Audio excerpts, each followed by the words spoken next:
क्या अब इजराइल और गाजा की जंग अब बड़ा रूप लेगी? मैं इसलिए कह रहा हूं कि जिस तरह से इजराइल गाजा पर हमला कर रहा है, अब विश्व युद्ध का संकेत समझा जाए।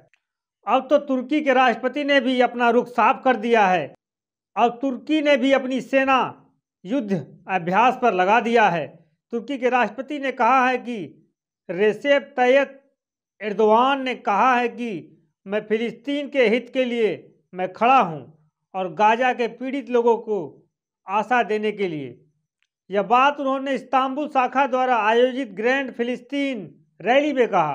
वही तुर्की के राष्ट्रपति ने कड़े शब्दों में कहा कि हम गाजा के लिए पुरजोर तरीके से खड़े हैं।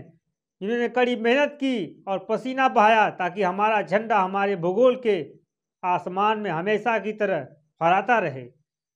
कल हम अपनी गणतंत्र दिवस की स्थापना 100वां वर्षगांठ मनाएंगे और तुर्की के राष्ट्रपति ने यह भी कहा हम गाजा के लिए खड़े हैं। हम पहले भी हर इंच में मध्य एशिया, दक्षिण एशिया, पूरे अफ्रीका में किया है। आज लोग गाजा को दूर, बहुत दूर एक ऐसी जगह के रूप में देखते हैं जिसका हमसे कोई लेना देना नहीं है और यह सब कुछ खुलकर बोलते हैं। मैं बता देना चाहता हूं कि गाजा हमसे तनिक भी अलग नहीं हुआ है। तुर्की के राष्ट्रपति ने यह भी कहा कि गाजा हमारी मातृभूमि का अभिन्न हिस्सा है।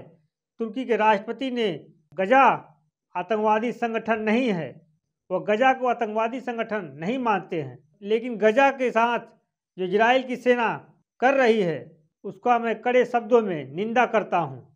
तुर्की के राष्ट्रपति ने यह भी कहा अगर उच्च स्तर पर जांच हुई तो पाएंगे कि इजराइल ने नक्सों के साथ कितना बड़ा विश्वासघात किया है फिलिस्तीन और गाजा के साथ। यह भी कहा कि 1947 में फिलिस्तीन और गाजा कैसा था। यह भी बताना चाहते हैं कि जिस तरह से इजराइल ने दिन प्रतिदिन फिलिस्तीन पर और गाजा पर हमला कर रहा है, कब्जा करता जा रहा है, यह एक बहुत बड़ा विश्वासघात कर रहा है इजराइल। अभी तुर्की के राष्ट्रपति ने यह भी कहा कि इजराइल ने 22 दिनों से खुलेआम अपराध कर रहा है। फिलिस्तीन और गाजा पर जो हमला कर रहा है वह मानवता को शर्मसार कर रहा है। हम विश्व के सामने इजराइल को आतंकवादी घोषित करेंगे। गाजा में भूख, प्यास, ईंधन की कमी, स्वास्थ्य सुविधाओं की कमी जैसी तमाम चीज़ों पर बैन लगा दिया है इजराइल ने। गाजा के लोगों को मारा जा रहा है। हालांकि अब तुर्की की सेना भी युद्ध अभ्यास करने लगी है। क्या आने वाले समय में यह माना जाए कि अब विश्व युद्ध की तैयारी चल रही है या सुबुगाहट हो गई है? गाजा और फिलिस्तीन पर जो हमला इजराइल कर रहा है उसको देखते हुए तुर्की की जनता पुरजोर तरीके से इजराइल का विरोध कर रही है।